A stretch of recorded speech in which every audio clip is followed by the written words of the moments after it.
Hi dear students, welcome to you our YouTube channel. Today we will be discuss about human sperm. तो आपको जो ये diagram दिया हुआ है ये ह्यूमन स्पर्म का डायग्राम है। तो आज हम इस वीडियो के अंदर ह्यूमन स्पर्म के बारे में कंप्लीटली ब्रीफली एक्सप्लेन देखेंगे। तो जो ह्यूमन स्पर्म होता है, ह्यूमन स्पर्म की सबसे पहले हम बात करें, ह्यूमन स्पर्म माइक्रोस्कोपिक स्ट्रक्चर है। ह्यूमन स्पर्म माइक्रोस्कोपिक स्ट्रक्चर होता है। सेकेंड पॉइंट, ह्यूमन स्पर्म की अगर एज की बात करें, अगर इसकी लाइफ स्पेन की बात करें तो ये 1 से 2 दिन तक जीवित रहता है। 1 से लेकर के 24 घंटे से लेकर के 48 घंटे तक ये जीवित रह सकता है, इसकी इतनी लाइफ है। अब नेक्स्ट हम देखेंगे ह्यूमन स्पर्म के अंदर हमें होल बॉडी, ह्यूमन स्पर्म में हमें 3 पार्ट देखने को मिलेंगे। Number first head, number second middle piece, number second है आपका मिडिल पीस, और नंबर थर्ड है आपका टेल। अगर हम ह्यूमन स्पर्म की होल बॉडी देखेंगे तो एक ह्यूमन स्पर्म की होल बॉडी एक मेम्ब्रेन से कवर होती है, जिसे बोलते हैं हम प्लाज्मा मेम्ब्रेन। और प्लाज्मा मेम्ब्रेन सेल के अंदर हमें कंपलसरी देखने को मिलेगा। सेल के अंदर ओनली हमें 3 पार्ट देखने को मिलते हैं, जो कि हमें एवरी सेल के अंदर देखने को मिलेंगे। साइटोप्लाज्म, न्यूक्लियस और प्लाज्मा मेम्ब्रेन। तो इसकी जो कंप्लीट बॉडी कवर की हुई है, टेल से लेकर के मिडिल पीस में, नेक में, हेड में, एक्रोसोम में, सारे पार्ट में जो देखने को मिलेगी वो प्लाज्मा मेम्ब्रेन के द्वारा कवर की हुई है। अब हम सबसे पहले बात करते हैं ह्यूमन स्पर्म के हेड की। ह्यूमन स्पर्म के हेड में हमें सेंटर के अंदर एक न्यूक्लियस देखने को मिलेगा। तो न्यूक्लियस क्या होता है, इसके अंदर जेनेटिक मटेरियल होता है, और ह्यूमन स्पर्म के अंदर 23 नंबर ऑफ क्रोमोसोम हमें देखने को मिलेंगे, क्योंकि ह्यूमन स्पर्म हैप्लॉइड होता है। नेक्स्ट आपका सबसे ऊपर ह्यूमन स्पर्म के टिप, हेड के टिप पर, अगर हम हेड के टिप पर देखेंगे तो हमारा हेड के टिप पर एक हमें पार्ट देखने को मिलता है जिसे बोलते हैं एक्रोसोम। और एक्रोसोम के अंदर क्या होता है, एक्रोसोमल एंजाइम होते हैं। एक्रोसोमल जो एंजाइम होंगे, ये 2 एंजाइम होते हैं। नंबर फर्स्ट है आपका प्रोटियोलाइटिक एंजाइम, प्रोटियोलाइटिक एंजाइम, और नंबर सेकंड है एक्रोसिन एंजाइम।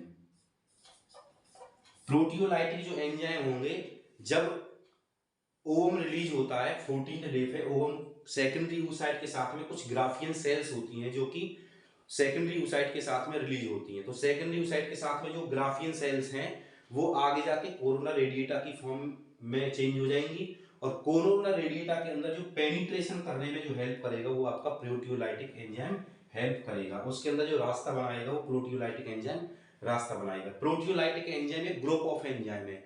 इसके अंदर एक एंजाइम होता है जिसे हम नाम देते हैं हाई एरुलोनाइडेज। तो वो एंजाइम आपका पेनिट्रेशन ऑफ कोरोना रेडिएटा करेगा। और जो एक्रोसिन है ये क्या काम करेगा, ये पेनिट्रेशन ऑफ जोना पेलुसिडा। तो जोना पेलुसिडा जो सेकेंडरी oocyte की जो आउटर मेम्ब्रेन है जोना पेलुसिडा, उसके अंदर पेनिट्रेशन करने में हेल्प करेगा। नेक्स्ट पार्ट है आपका, इसके अंदर ये आपका साइटोप्लाज्म भरा हुआ है कंप्लीट सेल बॉडी के अंदर। ये ऊपर वाली सेल बॉडी है, हेड वाला पार्ट है। नेक्स्ट आपका नेक। नेक जो है हेड के बीच में और मिडिल पीस के बीच में, दोनों के बीच में कनेक्शन किया हुआ है। इसके अंदर ज्यादा कोई मेन कंपोनेंट देखने को नहीं मिलता हमें। नेक्स्ट पार्ट है आपका मिडिल पीस। मिडिल पीस के अंदर हमें मेनी नंबर ऑफ माइटोकॉन्ड्रिया देखने को मिलेंगे, और जो नंबर ऑफ माइटोकॉन्ड्रिया वो स्पाइरली अरेंज होते हैं। स्पाइरली अरेंज है। इसके अंदर इतने सारे माइटोकॉन्ड्रिया क्यों होते हैं, क्योंकि स्पर्म को बहुत ज्यादा मूव करना पड़ता है, स्पर्म को स्विम करना होता है, बहुत ही लंबा रास्ता तय करना होता है। तो उसको करने के लिए उसको ज्यादा एनर्जी चाहिए, और माइटोकॉन्ड्रिया जो होता है वो आपका पावर हाउस होता है, power house of the cell mitochondria. इसकी वजह से यहां से मोर नंबर ऑफ एनर्जी हमें देखने को मिलेगी। माइटोकॉन्ड्रिया के हेल्प से इसको ज्यादा से ज्यादा एनर्जी मिल पाएगी, इसलिए यहाँ पे many number of mitochondria present होते हैं। नेक्स्ट बात करेंगे हम टेल की। टेल स्पर्म का सबसे बड़ा पार्ट होता है, सबसे लॉन्गेस्ट पार्ट है टेल स्पर्म का, और सबसे जो छोटा पार्ट, स्मॉलेस्ट पार्ट, वो नेक है। और टेल की हेल्प से स्पर्म स्विम करता है वेजिनल ट्रैक्ट के अंदर, यूट्रस में, फैलोपियन ट्यूब में, जहां भी पहुंचेगा स्पर्म स्विम करेगा वो किसकी हेल्प से करेगा, टेल की हेल्प से करेगा। तो आपको ये कंप्लीट ह्यूमन स्पर्म है। नेक्स्ट एक पॉइंट और है इसका, कि हमें इसके अंदर सेकंड दो ऑर्गेनली हमें देखने को मिलती हैं। सेल के अंदर के जो कंपार्टमेंट होते हैं उन्हें ऑर्गेनली बोलते हैं। तो एक ऑर्गेनली तो होगी आपकी माइटोकॉन्ड्रिया। सेकंड कौन सी ऑर्गेनली है जो स्पर्म के अंदर हमें देखने को मिलती है? सेकंड अगर ऑर्गेनली का ना बात करें तो उसका नाम है गोल्जी बॉडीज। और जो गोल्जी बॉडीज होती हैं उनकी हेल्प से जो एक्रोसोमल एंजाइम है, तो गोल्जी बॉडीज जो क्या काम करेगी? Formation of acrosomal enzymes. ठीक है भाई। तो अब हम देखते हैं यहाँ पे जो कंप्लीट जो ह्यूमन स्पर्म है उसके साथ साथ कौन कौन सा पार्ट हमें देखने को मिलेगा। जितना भी इजैकुलेशन होता है जो ह्यूमन स्पर्म के अंदर हम जब देखेंगे तो जो मेल इजैकुलेशन है, मेल जो फ्लूइड जो इजैकुलेट हुआ है,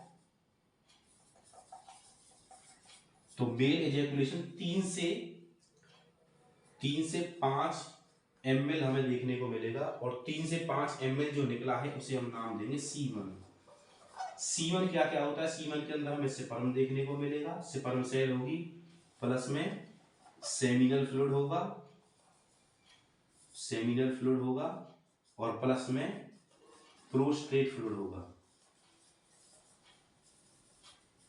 ये सभी फ्लूइड मिलकर के सेमिनल फ्लूइड, प्रोस्टेट फ्लूइड और स्पर्म तीनों मिलकर के क्या बनाते हैं? सीमन बनाते हैं। और टोटल सीमन के अंदर हमें 200 मिलियन से लेकर के 300 मिलियन स्पर्म हमें देखने को मिलेंगे। और इनमें से अगर हम देखें तो इनमें से टोटल जो स्पर्म है आपका 200 मिलियन से 300 मिलियन स्पर्म, इनमें से केवल 200 से 300 स्पर्म फैलोपियन ट्यूब तक पहुंच पाता है, ओवम के पास तक पहुंच पाता है। क्योंकि 60% स्पर्म जो है वो नॉर्मल शेप साइज का होगा, वो ज्यादा मूव नहीं कर पाता है, नॉर्मल शेप साइज का है। और जो 40% स्पर्म है वो वाइग्रस मोटिलिटी का होता है, वाइग्रस मोटिलिटी का, जो ज्यादा तेजी से चल पाता है। तो उसके अंदर वाइग्रस मोटिलिटी देखने को मिलेगी। और वेजिनल ट्रैक्ट के अंदर बहुत सारे एंजाइम्स रिलीज होते हैं जहां से कि स्पर्म को बहुत जल्दी से किल किया जाता है। तो टोटल जो फैलोपियन ट्यूब तक या ओवम के पास तक जो 200 से 300 मिलियन स्पर्म में से ओनली 200 से 300 स्पर्म हमें देखने को मिलेंगे जो कि कहां तक? ओवम के पास तक पहुंचते हैं। आई होप आपको स्पर्म का कंप्लीट एक्सप्लेनेशन समझ में आ गया होगा। स्पर्म के बारे में यहाँ से अलग हमें कोई भी क्वेश्चन देखने को नहीं मिलेगा। आप ध्यान कीजिए, इसमें 2 ऑर्गेनलीज होती हैं, power house of the cell होती है, ये एंजाइम्स बनाने का काम करती है। तो जब आपने 11th क्लास के अंदर सेल वाला पार्ट, सेल चैप्टर पढ़ा था, सेल चैप्टर के अंदर गोल्गी बॉडीज पढ़ी। गोल्गी बॉडीज क्या काम करती हैं? एंजाइम्स की फॉर्मेशन करती है, प्रोटीन की फॉर्मेशन करती है, लिपिड की फॉर्मेशन करवाती है, अलग अलग पार्ट बनवाने में हेल्प करती है, लाइसोसोम बनवाने में हेल्प करती है। तो वो सारा काम जो होता है गोल्गी बॉडीज का होता है। Thanks for watching my video. Please subscribe my channel और साथ में ही मेरे इंस्टाग्राम चैनल को फॉलो करें। वहां पर मैं आपके लिए डेली के लिए क्विज लाता हूं जहां पे आप क्वेश्चंस को सॉल्व करके अपनी अच्छे से प्रैक्टिस कर सकते हो।